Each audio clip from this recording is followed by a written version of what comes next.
What's going on, bottom line viewers? It's Mitch here, back with another NFL rankings video. In this video, my top 20 cornerbacks in the NFL entering the 2021 NFL season. Perimeter corners, nickel corners, my top 20 overall cornerbacks in the NFL this season. Before I give you my top 20 cover men in the league, make sure that you do spike that like button, and don't forget to subscribe to the channel for more NFL rankings just like this. Also, head over to Patreon for numbers 21 through 32, where I finish off my top corners in the NFL. Let's dive into the list at number 20 with Darius Slay of the Philadelphia Eagles. Yes, Darius Slay had a down season, but it's not enough for me to move him outside of the top 20. Look,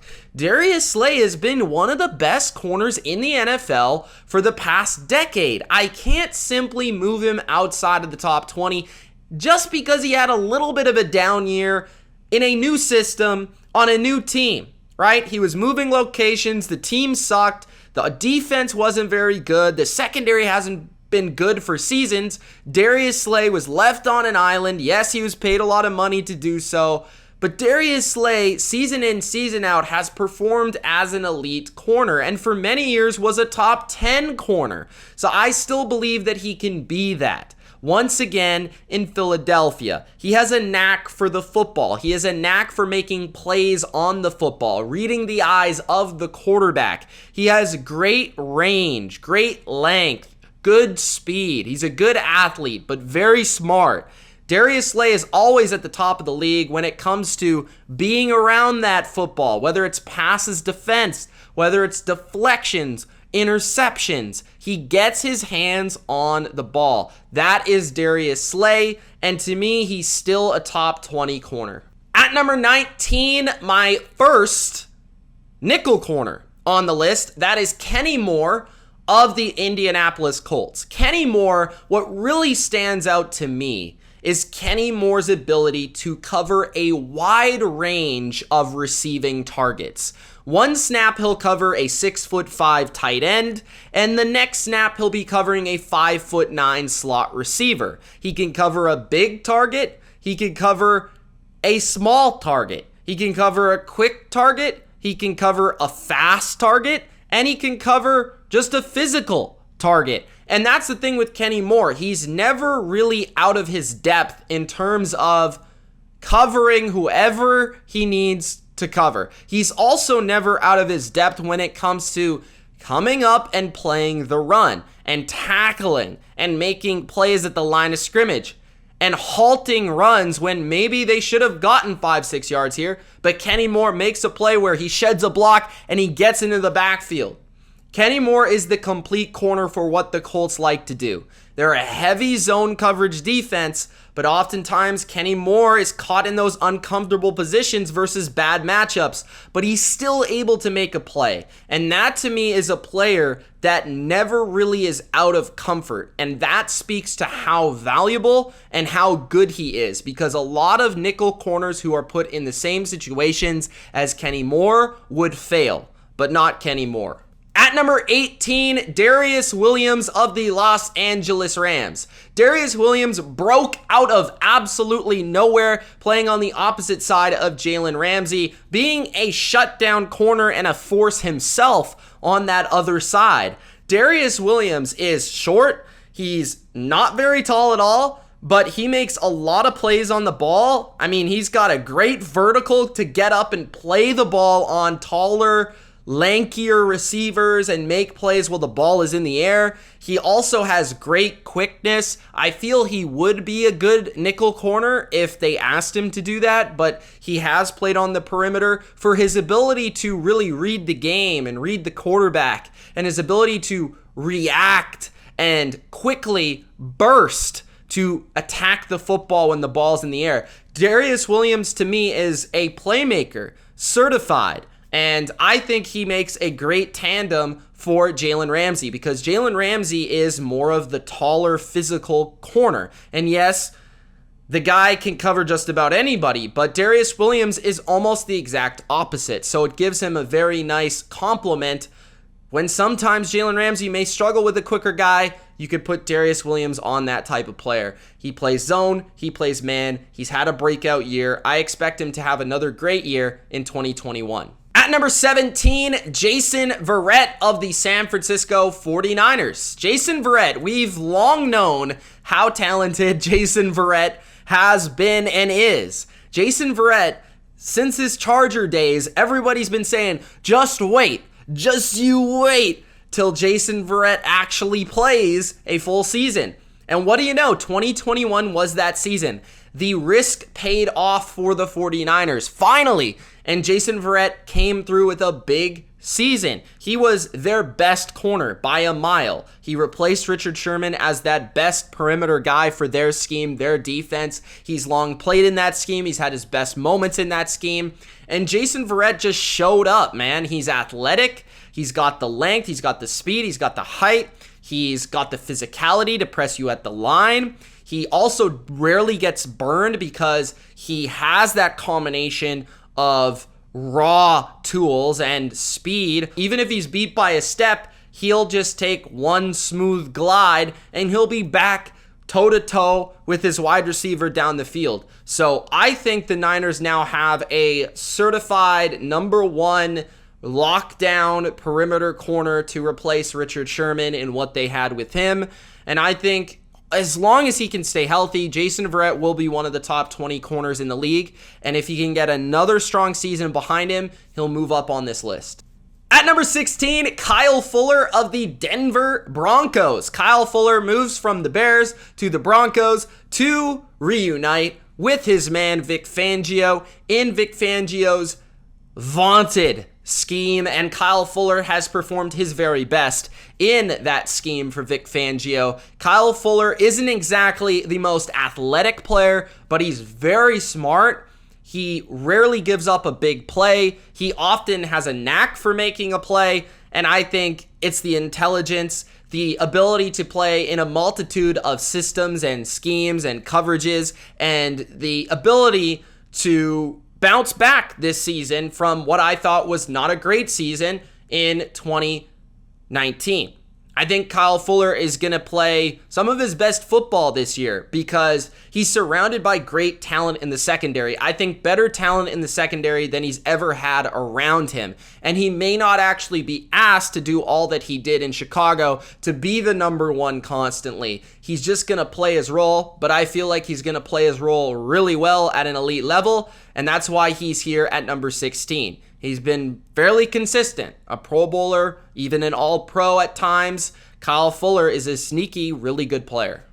At number 15, Jonathan Jones of the New England Patriots, the cornerback that I feel is probably the most disrespected corner in the NFL today. Jonathan Jones is so crucial to what Bill Belichick likes to do on defense, what the Patriots do on defense. Between Stephon Gilmore, J.C. Jackson, and Jonathan Jones, this team has the best trio of corners in football, and they have each in their own right a different type of corner. When you throw Jonathan Jones into the mix, he's a player that's very quick, sideline to sideline, laterally. He's also extremely fast. I would have to think he's the fastest player on the Patriots defense. He's one of the fastest cornerbacks in the NFL, and he's the guy that covers Tyreek Hill when the Patriots play the Chiefs. Like, this is the type of responsibility that Bill Belichick puts on Jonathan Jones. He's a matchup player, right? He's going to play against the best slot receivers in the league week in, week out, and then one week he'll be asked to play against the best receivers, period, that are good at going down the field, that have an elite speed to them.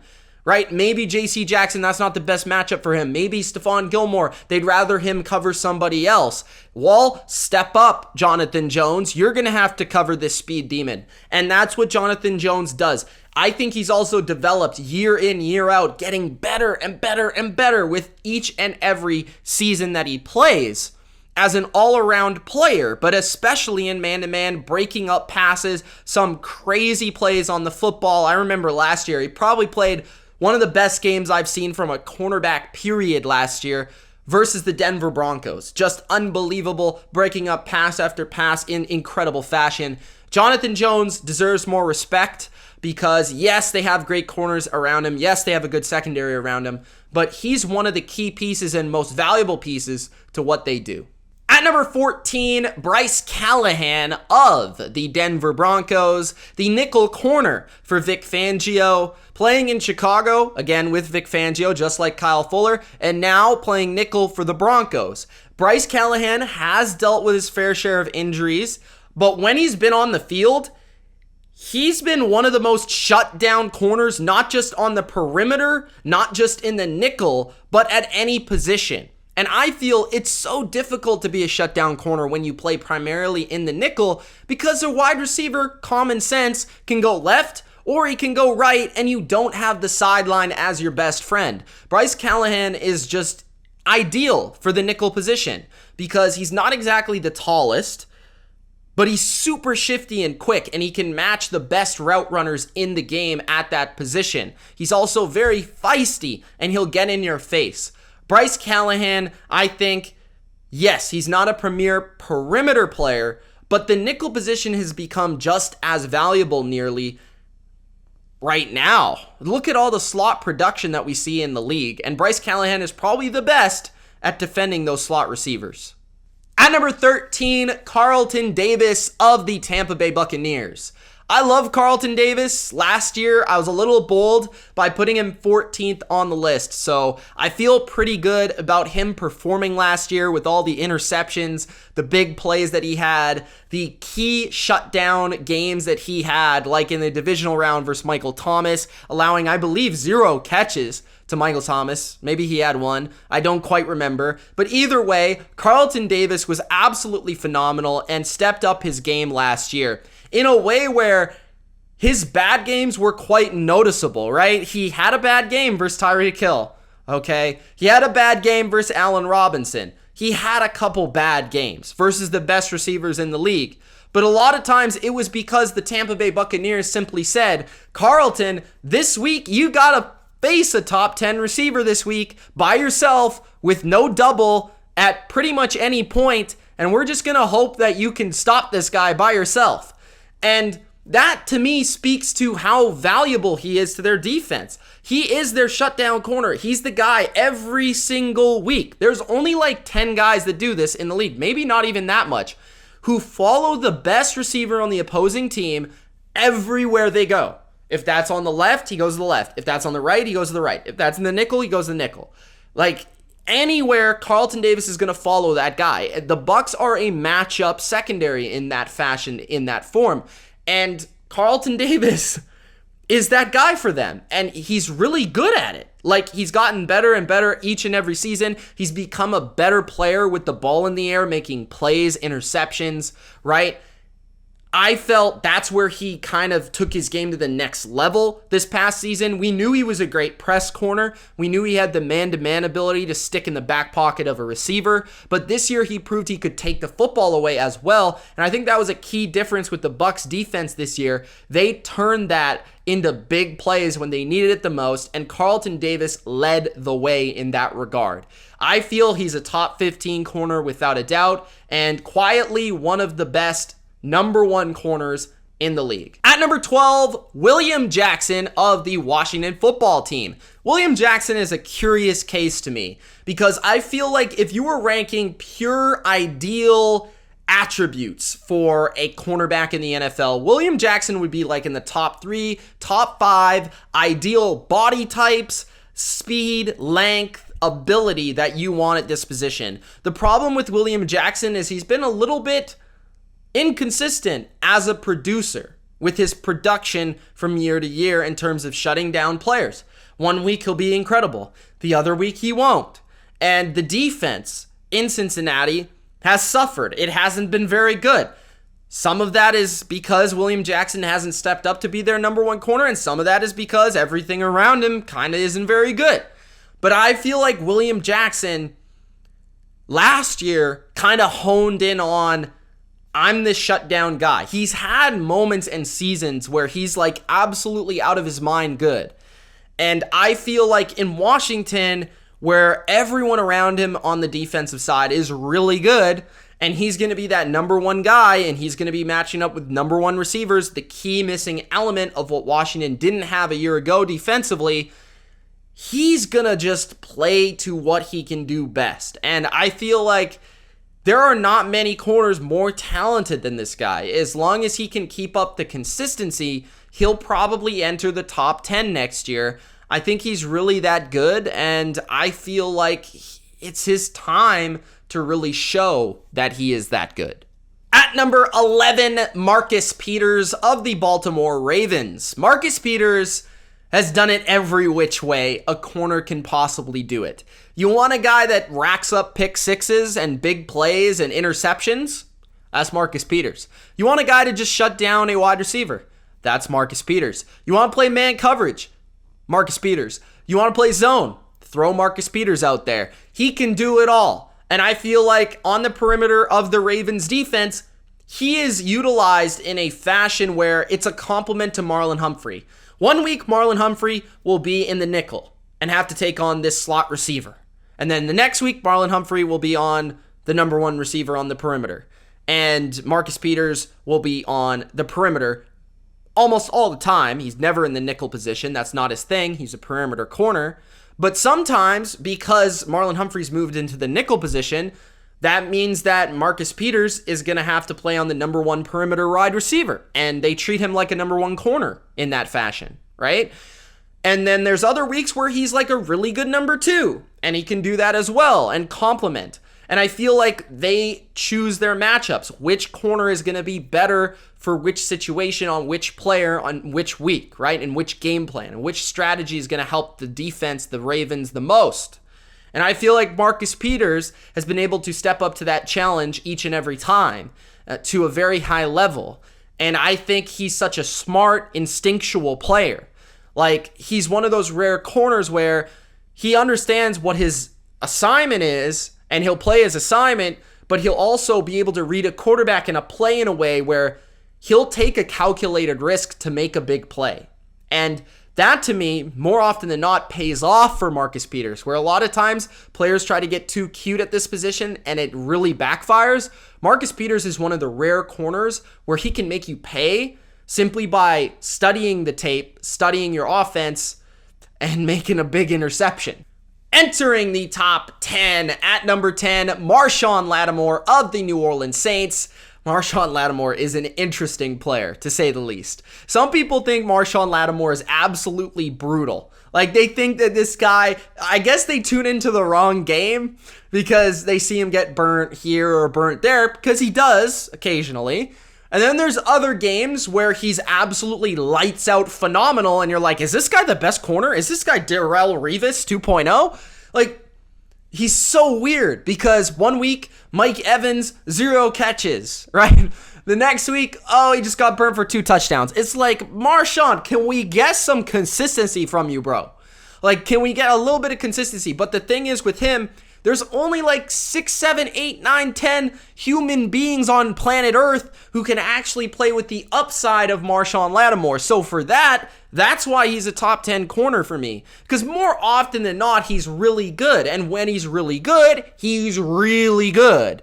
But when he's bad, he's really bad. So like, you kind of got to pick your poison with Marshawn Lattimore, but I feel like more often in his career, he's shown up to be a premier, legit perimeter corner with great press coverage skills, good ball skills, really good physicality. That's what stands out to me the most, and great swag. Brings a confidence to a secondary and a defense. I think Lattimore's awesome. I would take him on my team, but I understand why some people feel like the flaws may be too much for him to be in the top 10. At number 9, Denzel Ward of the Cleveland Browns.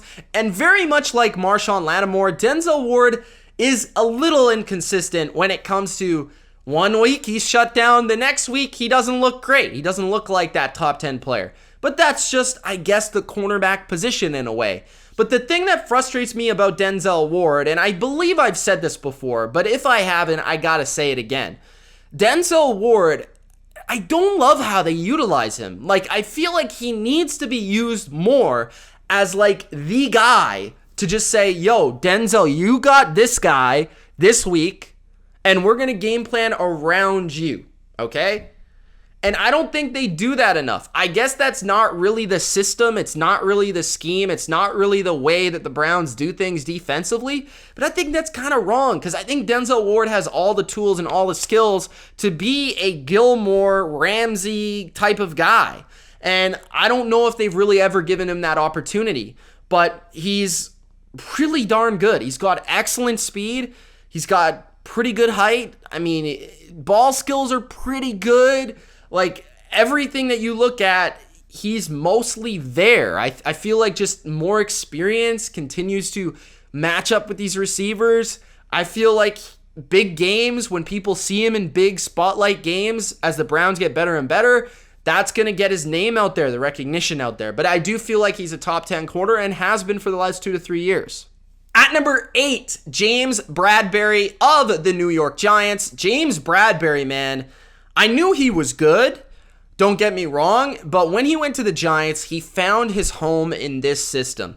He found his home in a man-to-man cover system with the Giants being their premier shutdown corner, and that's exactly what he was in 2020.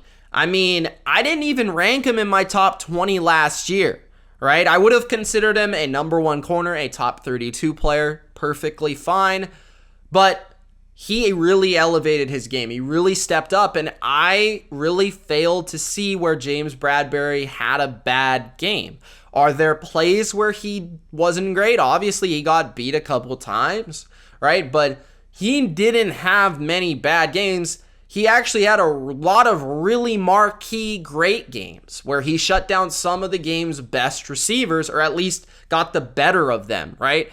And I think he's exactly what the Giants needed. This was a phenomenal signing. It looked a little risky at the moment, but it paid off big time for Dave Gettleman. He's physical. He's thick as a corner. He can play great press coverage, but he's got enough speed so he doesn't get burnt constantly down the field when he does get beat off the line.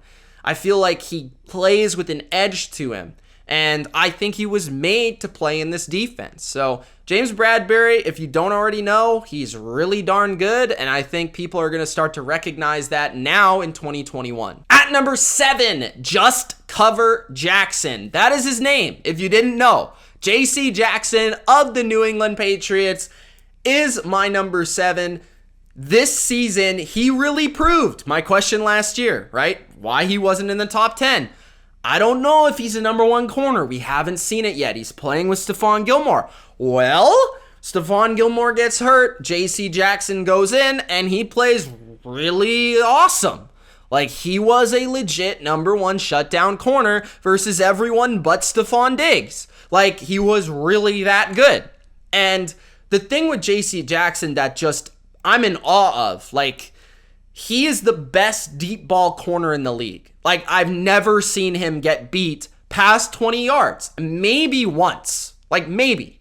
I don't even know. I feel like 50-50 balls past 20 yards versus J.C. Jackson are 70-30 balls for J.C. Jackson, not the receiver. Like, that is how rare of a specimen this cornerback is. He has unique ball skills down the field. He should be a receiver in some ways. Like, J.C. Jackson should have been playing receiver for the Patriots with how bad their receivers were. That's how good his deep ball ability is. It really is. And his ability to contort his body and get rare interceptions that you really don't see from a defensive back. He makes incredible highlight reel catches and plays in that fashion. He's very good in press coverage. He's very physical. I'm shocked that somebody has not tried to pry him away from the Patriots yet, because he is a premier corner I feel in any kind of system and any kind of coverage scheme you want. He's going to perform and play really, really well. He's not the fastest guy, but for whatever reason, again, he doesn't really get beat. I feel like it's because of the length of his stride, and it's because of his makeup speed and his ball skills and understanding of when the ball's in the air, how to play the ball. Like, he's not the fastest, and you have to beat him underneath or intermediate because you're never going to beat him deep. At number 6, Tredavious White, arguably the NFL's best zone cover corner. Tre'Davious White did have a little bit of a dip this year. He didn't play as well as he played last year, where I felt like he was a top 3 corner in the league. Tre'Davious White was still good enough to rank highly on this list because over the past 3 to 4 years, he's been, without a doubt, a top 10 player and very valuable to his defense. He is their lockdown corner. Now, it's in a different fashion, right? He doesn't usually travel with number 1 receivers as much as a guy like Ramsey or Gilmore does, but he just locks down one side of the field. That's what he does, and he does it very well. And I really feel like Tre'Davious White is excellent at breaking on the football. He's got good speed and transition in acceleration to, it's a comeback route, bam, break on the ball, try to break it up, try to get a pick, and a big play. Tre'Davious White has a rare ability to read receivers and quarterbacks in that way. And when his eyes are on the quarterback and he's in backpedal, he can quickly transition on that football. So I feel like Tre'Davious White is phenomenal in zone defense. I do think he had some really bad, out of character performances this year that he typically doesn't have, like in the AFC Championship game, for example, which is why he's a little bit lower than last year. Entering the top 5, at number 5, Marlon Humphrey, arguably the NFL's most versatile cornerback in the league. He has physicality, he has athleticism, he has the ability to play in the nickel position or on the perimeter. He can play the run game very well. He tackles very well. Marlon Humphrey is like the ideal corner for the Baltimore Ravens. He plays with that old school chip on his shoulder that the Ravens secondary has always featured, and he brings a toughness, a grit, and mentality to the defense. He's excellent at forcing fumbles, and he's really good in coverage, obviously. Good in press coverage, fast enough to play fast receivers on the perimeter. He's quick enough to cover quicker guys, and he's big enough to cover big guys. I think Marlon Humphrey, one of my favorite corners in the league for his versatility and what he offers a defense. At number 4, XAVIEN Howard of the Miami Dolphins, quite simply a ball magnet. If the ball's in the air at any point, you gotta be scared if you're the opposing offense because XAVIEN Howard could be coming down with that thing. If you throw it in his direction, he might pick it off. It's that simple. He's great when the ball's in the air down the field specifically, but can also break on the ball in a superb fashion. He is probably the game's number 1 ball hawk at the moment right now. He's also doing it in a man-to-man system under Brian Flores where he's having to press at the line, get physical, take on the number 1 receiver, but he's still able to lead the league in interceptions. That's really, really impressive. That's why he's a top 4 corner in my opinion. The only reason he's not top 3 is because number 1, the top 3 guys are really awesome. And number 2, he doesn't have the consistency as these guys I feel over the past 2 to 3 years because Howard's been hurt a little bit more than these other guys. And he's been in and out of the lineup. And he also has contract issues all the time. I don't know what that's about. But he's an awesome player when he's on the field. And I feel like he's in the perfect situation for his skill set. I would not want to see him leave Miami because he's perfect for that defense. At number 3, Stephon Gilmore of the New England Patriots. Stephon Gilmore had a really difficult task entering the 2020 season because he had an absolutely astronomical performance in 2019. Defensive Player of the Year for a corner, there's not many people that can say they have done that. And when you achieve that, every single time you play, fans are going to be watching for that one catch that you give up. And that was the case kind of this year. And I feel like Stephon Gilmore heads into 2021 with a little bit of a contract dispute with a chip on his shoulder to prove that he's still the best in the game. Because he certainly has that capability to be that again. He is that good when he's on his game. He is absolutely locked down in a way that I've never really seen from maybe 3-4 other players in the history of the NFL. That is the way he can play at this position in man-to-man coverage. Stephon Gilmore has unique intelligence, unique recognition of routes, unique recognition of studying tape, and then applying it to the field. He's also very good in terms of his ball skills to bat down passes in a really weird type of way with his body contortion. He's good at playing the football. He's good at turning you kind of like bad plays into good plays in a way. He can force fumbles and punch the ball out. He can gather interceptions. He's great in man-to-man with his ability to match receivers and really stay in that back pocket and bait quarterbacks into throwing the ball in his direction. He's maybe the best in the league at that.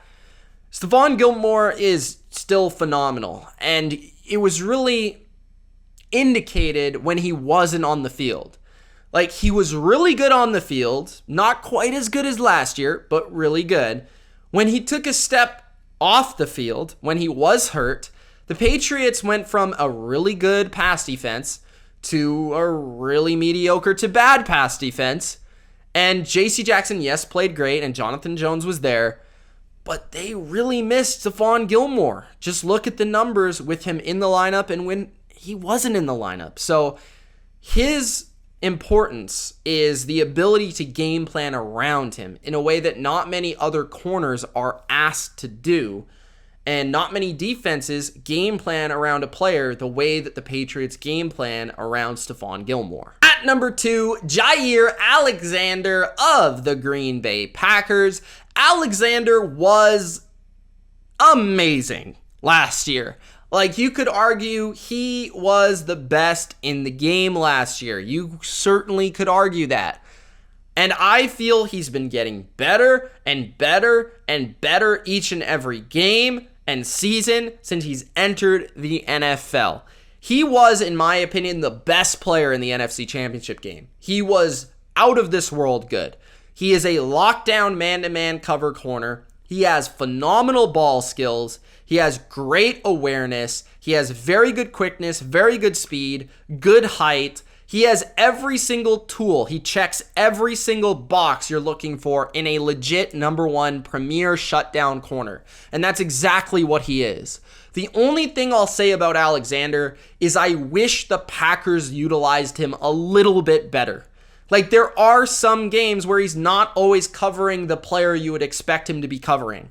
I'd just like them to do that more. I think one of the reasons they lost to the Bucs and weren't able to come back despite the Bucs trying to give them the game was because he wasn't covering Mike Evans at the start of the game. Like, I don't know what that was about, but I feel like Alexander is really good and can lock down basically any receiver in the league. I don't know if I would say any receiver had an advantage on him going into any game. And at number 1, Jalen Ramsey of the Los Angeles Rams. Jalen Ramsey is the best cornerback in football. And the reason he's the best cornerback in football is not only because of his coverage skills. We know what he can do locking down opposing wide receivers. And the unique thing about Jalen Ramsey is he can lock down every different type of receivers. There are corners on this list that are really good versus certain types of receivers. There's guys that are really good versus route runners. There's guys that are very good versus physical guys. There's guys that are very good versus speed guys. Jalen Ramsey can lock down speed guy, physical guy, quick guy, tough guy. All of them. Put Jalen Ramsey on him. It doesn't even matter. He's big. He's fast. He's got great ball skills. He's tough as nails. He's physical. It doesn't matter. Jalen Ramsey will get the job done. He has unshakable confidence. I mean, incredible swagger in a way that brings a bravado to his defense. You see it on the field. It's tangible. Right? Like, you can feel it with Jalen Ramsey on the field. And it affected the Rams last year in the shape where they became the number 1 defense. In 2017, he was on the Jags, number 1 defense. So 2 out of the last 4 years, number 1 defense for Jalen Ramsey. That speaks volumes because he's a chess piece. You can put him wherever, you can put him on whatever receiver and game plan around him. And the thing that I think separates Jalen Ramsey is he is a phenomenal physical cornerback. He is tough. He'll get in there. He'll make a big tackle. I've rarely seen him miss a tackle. He makes every tackle, and he makes it with emphatic physicality. Jalen Ramsey is the best corner in the league because he has the most complete game right now, and he's currently playing the best in his prime. Let me know in the comment section below what you guys think. Who are the top 20 corners in the NFL? What'd you think of my list? Am I smart or am I dumb? Let me know in the comment section below. It's Mitch. Thanks for watching. Peace.